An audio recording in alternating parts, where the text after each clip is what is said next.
Halo kawan, jumpa lagi di channel DIY. Oke, video kali ini saya ada masalah pada rem belakang pada motor PCX 160 ya. Jadi ini masalahnya rem belakangnya itu ketika ditarik dia mengalami seret-seret gitu. Ini teman-teman bisa lihat ya. Nah, jadi ketika saya tarik ada suara gredek-gredek gitu dan dia terhambat ya. Handle-nya ini tuh kayak nyangkut-nyangkut gitu. Nah, jadi ini saya mau coba memperbaiki rem seperti ini ya. Saya juga belum tahu ini. Jadi masalahnya itu apakah dari baut yang berada di sini ya, baut handle rem, dia kurang oli kah atau dia berkarat kah? Juga saya tidak tahu ya. Jadi ataukah dia memang rusak atau perlu perbaikan di bagian master remnya. Jadi minyak remnya gitu kemungkinan kotor juga bisa ya. Jadi saya tidak tahu juga, tapi tidak ada salahnya kalau kita bongkar semuanya nanti, biar ketika direm tidak kayak gini-gini lagi.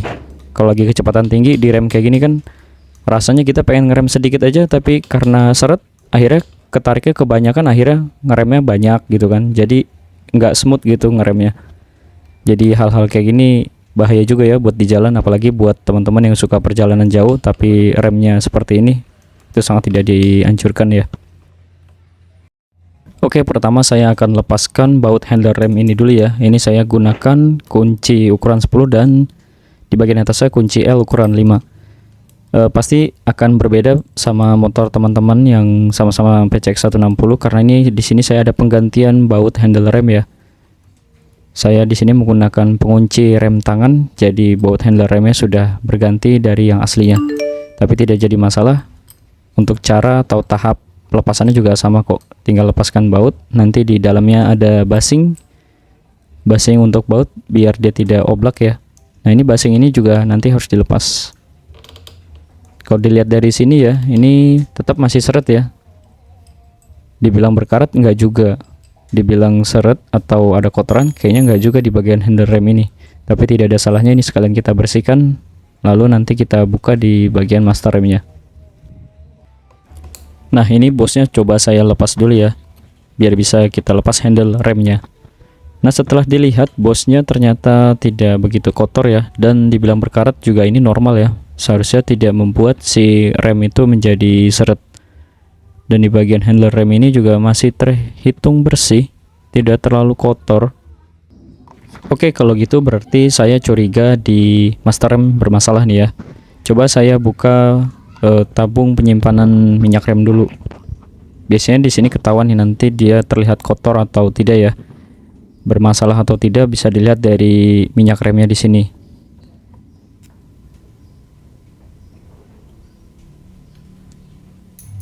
Oke, ini ada penutup anti debu, anti airnya ya. Ini juga kita lepas dulu.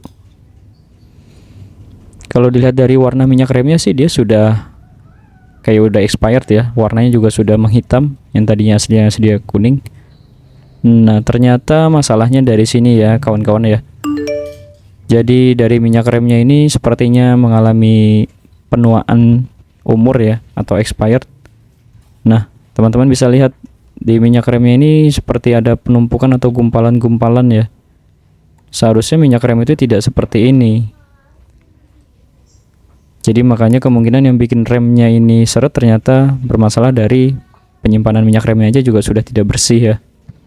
Nah, ini harus kita bersihkan, harus kita lepaskan semua komponen pengereman ini dari stang ya, biar kita bersihkannya nanti di bawah. Oke, sebelum saya lepaskan pengereman yang di bagian atas, ini saya lepaskan selang di bagian bawah dulu ya, yang masuk ke cakram atau ke kepala babi dari selang rem ini, agar nanti minyak rem yang berada di selang dia keluar semua ya. Dan jangan lupa juga untuk harus diwadahi, karena minyak rem ini sifatnya dia agak sedikit bandel, bisa merusak bodi motor atau keramik ya, nanti jadi licin. Lanjut kita buka bagian atas ya. Ini teman-teman, saya sarankan membuka ini harus menggunakan kunci ring atau kunci sok yang bagus ya, biar tidak meleset atau tidak rusak. Ini saya gunakan kunci sok ukuran 12 ya. bukan ukuran 14, jadi ukuran 12 mili. Diputar ke arah kiri biar dia bisa terbuka. Nah, kalau sudah dibuka seperti ini, biasanya nanti yang di bagian bawah tadi yang kita wadahi, yang di bagian kepala babi, dia minyak remnya keluar ya, karena sudah ada udara yang masuk. Kalau sudah keluar, ini kita lepas semuanya. Tapi jangan lupa kita siapkan kain ya, agar tetesan minyak rem ini tidak mengenai bodi motor. Kalau dia mengenai bodi motor, langsung dilap buru-buru ya, biar tidak membekas atau bercak tompel-tompel gitu, seperti tetesan air. Nah, di bagian bautnya aja juga sudah kotor nih kan, banyak kotoran-kotoran. Jadi sebaiknya kalau teman-teman mengalami kasus seperti ini ya dilepas aja semua sistem pengeremannya, biar maksimal juga nanti hasil pekerjaannya. Jadi nggak setengah-setengah ya.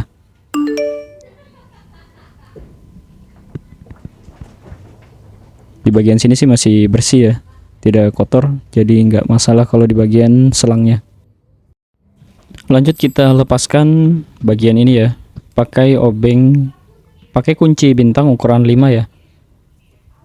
Dan di bagian ini juga pastikan teman-teman menggunakan kunci yang bagus, dan pastikan sebelum membuka itu kunci itu sudah masuk tepat di lubang bautnya ya, biar dia tidak selek atau tidak meleset ketika diputar.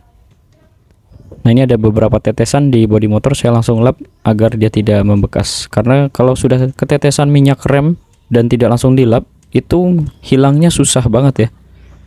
Bahkan nanti bisa langsung rusak dia lapisan varnish di bodi motor ya. Saya pernah ngalamin kayak gitu pas saya lagi buka motor Vario yang biru itu ya, yang di konten saya yang lainnya.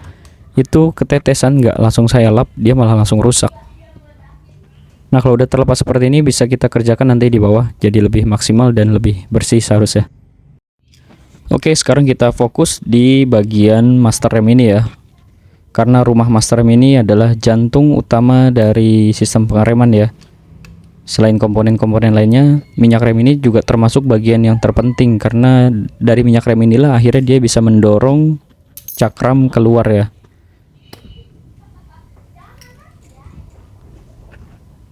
Nah, teman-teman bisa lihat minyak rem ini sudah berwarna hitam, dan kebetulan motor ini dari baru, memang belum pernah saya ganti ya minyak remnya ya. Jadi boleh dibilang pemakaian motor ini sudah hampir 4 tahun tidak ada servis pengereman, dan begitu saya buka terakhir ya ini seperti ini saat sekarang ini ya. Jadi dia ada gerinjel-gerinjel atau ada kotoran, kayaknya ini disebabkan dari minyak rem yang sudah expired. Jadi dia akhirnya mengental dan rusak, dan akhirnya masuk ke master rem. Kalau udah masuk ke master rem kan pasti jadi seret ya, dia jadi sedikit mengunci atau jadi sedikit susah ditarik tuasnya gitu. Nah, jadi buat teman-teman yang mengalami kasus seperti ini, coba dicek bagian minyak remnya ya. Kalau sudah seperti ini, cepat-cepat dibersihkan atau diperbaiki biar tidak jadi masalah ya pengeremannya. Apalagi buat motor yang pemakaiannya sudah 4 tahun dari beli baru, belum pernah diservis gitu, udah harus curiga di bagian sini ya. Jadi ini nanti akan saya bantu bersihkan menggunakan sikat kawat atau sikat stainless yang biasa teman-teman buat cuci piring. Sekaligus saya bantu dengan air nanti biar semakin maksimal bersihnya. Tergantung gimana teknisnya teman-teman aja, yang penting tujuan utamanya adalah master rem ini bersih dari kotoran seperti ini gitu ya. Nanti di bagian master rem ini juga akan saya lepas nih. Di sini ada karet anti debu anti airnya. Ini kita lepaskan dulu. Pelan-pelan ya, karena ini dia karet, jangan sampai salah tusuk nanti karetnya malah robek. Karetnya masih bagus, bisa kita pakai lagi. Nah, di sini di dalam ada snap ring ya. Kita ambil snap ring ini menggunakan tang snap ring ya. Caranya cukup mudah ya, kalau punya tang snap ring tinggal dimasukkan ke lubangnya, dijepit lalu tinggal ditarik. Nah, kalau pada motor PCX dia setelah snap ring tidak ada ring lagi ya, dia langsung master rem. Nah, teman-teman bisa lihat di master rem ini juga, waduh kotor banget kayak gini. Gimana coba kalau ngerem yang nggak susah-susah gitu, nggak gredek-gredek. Ternyata ini penyebabnya yang bikin dia sedikit mengunci atau sedikit seret karena ada kotoran atau benda yang tidak seharusnya berada di sini gitu, di area pengereman. Jadi ya udah, ini kita cuci aja sekalian, kita bersihkan secara maksimal biar semuanya kembali seperti normal lagi. Pokoknya tujuan utama kita adalah membersihkan semua komponen pengereman ini dari kotoran seperti ini ya.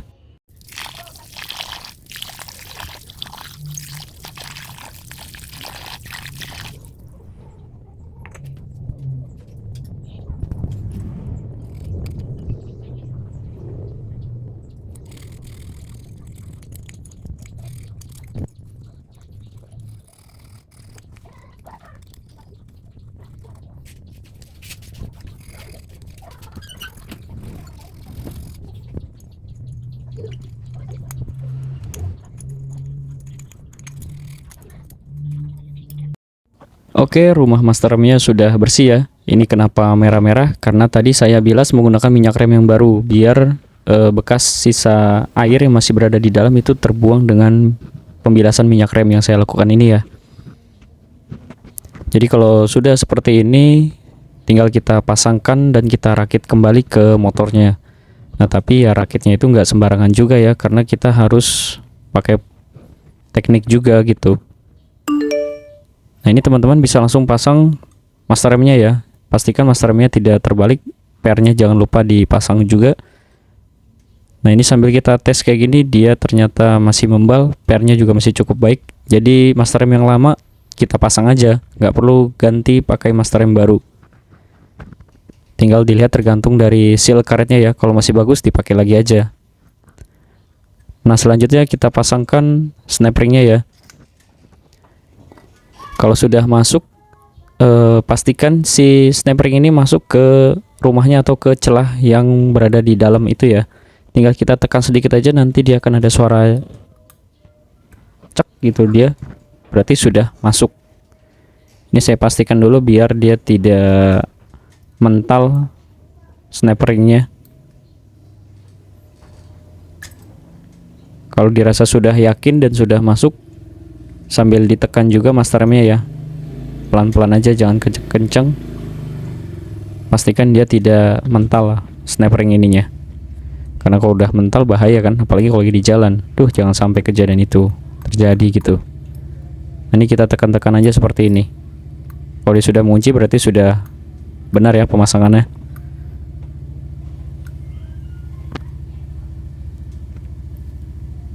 Oke, selanjutnya kita pasangkan apa nih, kayak apa sih, nggak tahu lah saya ini namanya ya. Ini dia berada di dalam sebelah sini ya. Ini kita pasangkan kembali ke tempat aslinya lagi.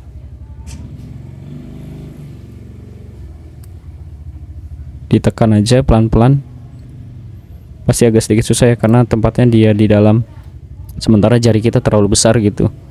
Jadi kalau teman-teman ada pinset, gunakan pinset aja masukin ya. Oke, selanjutnya kita pasangkan karet anti debu anti airnya ini ya. Jangan sampai terbalik. Cara pemasangan karetnya juga cukup mudah. Tinggal dorong lalu masuk ya. Dan sambil kita tekan menggunakan obeng kecil, tapi hati-hati menekannya ini ya. Jangan sampai si karet robek atau rusak gitu. Kalau sudah masuk ya udah, jangan dipaksa gitu, berarti dia udah mentok ke dalam ya. Nah sekarang sudah rapih lagi nih master remnya. Dicek lagi sedikit. Kalau sudah yakin, oke kita lanjutkan ya. Lanjut kita pasang ke stang motornya. Nah enaknya kalau pakai motor PCX yang masih model kayak gini, stangnya terbuka, jadi gampang ya ngebukanya ya, master remnya. Tapi kalau PCX yang baru yang sekarang, aduh saya ngebayang ini pasti udah ribet tuh, harus lepas cover dulu baru bisa melepas ini ya master remnya. Tapi ya nggak apa-apa, namanya perkembangan teknologi ya, kita harus siap menghadapinya gitu. Nah ini untuk pemasangan ini jangan terlalu kencang-kencang dulu, karena nanti kita harus sesuaikan ya ketinggian handle remnya itu seberapa, jadi biar nanti bisa dinaik turunkan. apakah ketinggian atau terlalu rendah. Oke, selanjutnya kita pasangkan baut selang rem ya.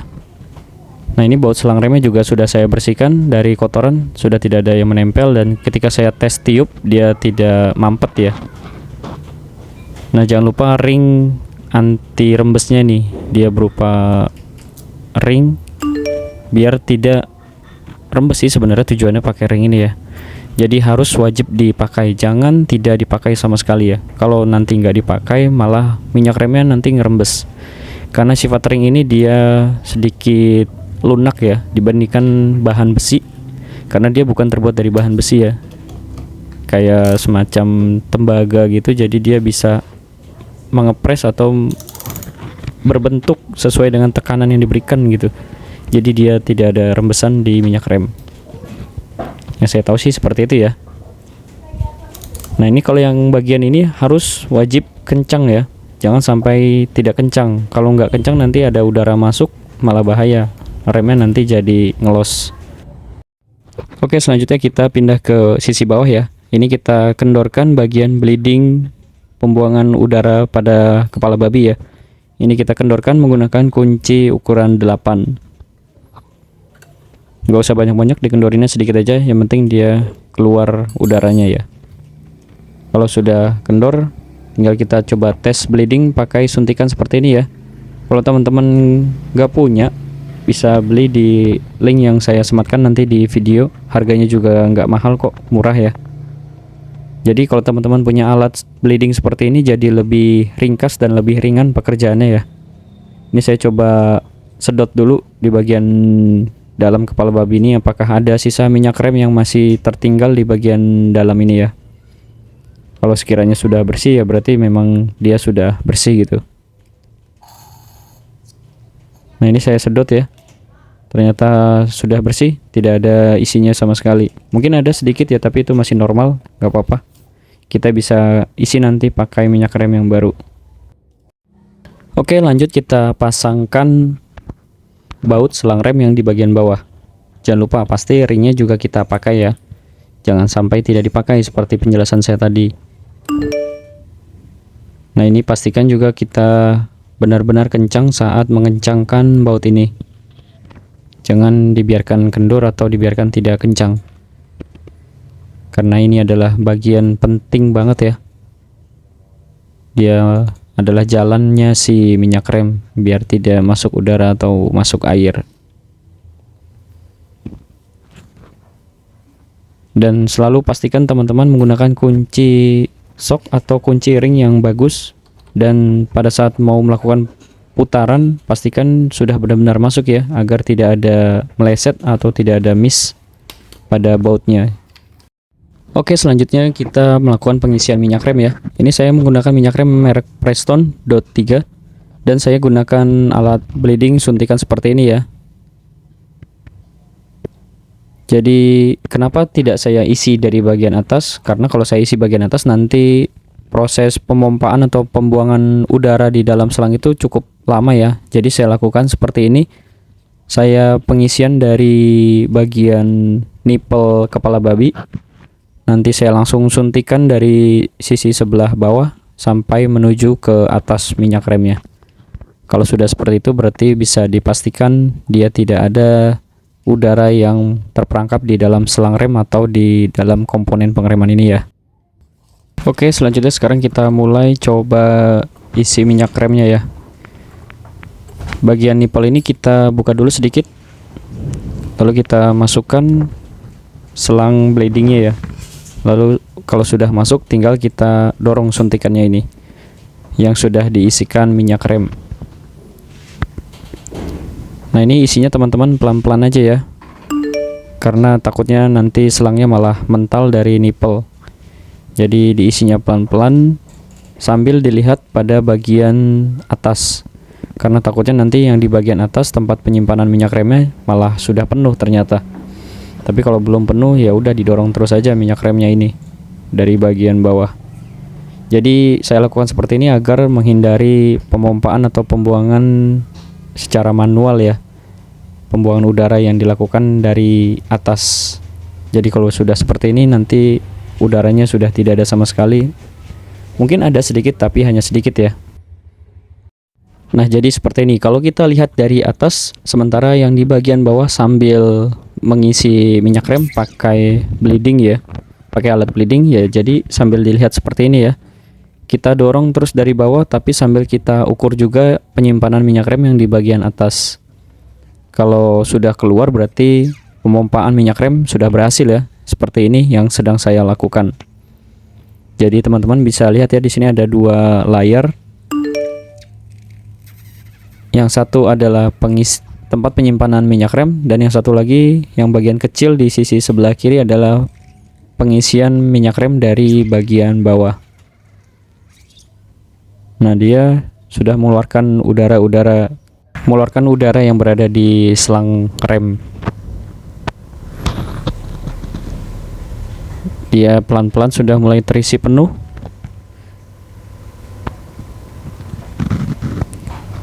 Kalau belum, ini saya coba dorong lagi ya sampai sekiranya setengah dari tempat penyimpanan. Nah, dia mengisi terus sambil kita lihat sedikit-sedikit ya. Nah, kan bisa dilihat ya teman-teman, tidak ada udara sama sekali, yang keluar hanya minyak rem dari bagian bawah. Berarti boleh dipastikan proses pembawaan udaranya juga sudah berhasil dilakukan sekaligus ya, menggunakan alat bleeding dari bawah. Nah, ini ketika stang saya luruskan sudah cukup. Oke, pengisian minyak remnya sudah selesai ya. Sekarang kita pasangkan kembali handle rem ini beserta komponen lainnya. Oke, handle rem sudah terpasang. Sekarang kita tes pompa dulu ya, agar minyak remnya masuk ke seluruh area pengereman dari yang tadi kita buka. Nah, di sini sudah terlihat ya, sudah mulai berisi remnya, tidak ngelos seperti sebelumnya. Dan teman-teman juga bisa melihat sedikit ya, kalau pengereman ini sudah tidak ada jedanya atau tidak ada gredek-gredeknya ya. Jadi handle remnya sudah mulus. Oke, kalau semuanya sudah beres dan jumlah minyak rem yang berada di tempat penyimpanan cadangan minyak rem sudah cukup, selanjutnya kita tutup kembali seperti semula ya. Pastikan minyak rem ini jangan dikasih terlalu sedikit, tapi juga jangan terlalu banyak, biar tidak luber dan biar tidak kehabisan. Jadi pastikan dia berada di tengah-tengah ketika stang berada di posisi lurus dan berada di posisi belok ke kanan atau ke kiri. Lubang salurannya tidak terbuka ya, atau tetap terpenuhi terisi minyak rem. Jadi seperti itu. Sekarang selanjutnya kita tutup kembali. Jangan lupa karet anti debu, anti airnya kita pasang, jangan sampai tidak dipasang. Nah, oke teman-teman, jadi seperti itu ya masalah yang terjadi pada motor PCX 160 ini di bagian pengereman. Ternyata dia mengalami pengentalan pada bagian minyak rem. Jadi itulah yang menyebabkan handle rem terasa berat atau terasa seret ketika kita tarik. Akibatnya kalau kita lagi kecepatan tinggi atau kita lagi melakukan pengereman yang tadi niatnya mau ngeremnya sedikit karena handle remnya keras, akhirnya kita tambah dong tenaga buat menarik handle remnya. Akhirnya ketika kita tarik tambah tenaga, malah terlalu mengerem motornya. Kan nggak enak kalau kayak gitu ya. Nah, kalau sudah seperti ini, sudah kita rapikan, sudah kita bersihkan semuanya, tidak ada kotoran, handle remnya jadi enak lagi. Jadi kita tidak perlu khawatir kalau lagi kecepatan tinggi, sekalipun kalau mau ngerem pelan atau mau ngerem dalam gitu, ya tetap enak gitu ngeremnya ya, tidak seperti sebelumnya yang bermasalah gitu. Oke, sekarang kita setel pada bagian ketinggian handle rem ini ya. Teman-teman sesuaikan sendiri dengan postur tubuh teman-teman, postur dengan posisi duduk teman-teman ya. Nah, ini saya sudah sesuaikan, tinggal kita kencangkan ya, agar dia tidak kendor atau tidak naik turun. Jangan lupa mur pada bagian bawah di baut handle rem ini dipasang juga ya. Jangan terlalu kencang juga, karena kalau terlalu kencang nanti putaran si handle remnya jadi seret. Jadi kira-kira aja, yang penting si putaran handle remnya tidak nyangkut-nyangkut. Kalau terlalu kencang nanti dia jadi nyangkut ya, atau tidak ngebalik. Oke, sekarang kita tes ya. Nah, teman-teman bisa lihat sendiri secara langsung. Jadi ketika tunggu, tapi ini kayaknya masih kekencengan ya. Malah kurang kenceng kayaknya. Nah, kalau kekencengan kayak gitu tuh, jadi nyangkut dia. Jadi saya harus kendorkan sedikit. Nah, saya rasa segini sudah cukup ya. Udah segini pas. Oke, sekarang kita lihat ya perbandingan dengan sebelumnya dan setelahnya. Nah, ini udah enak banget ya.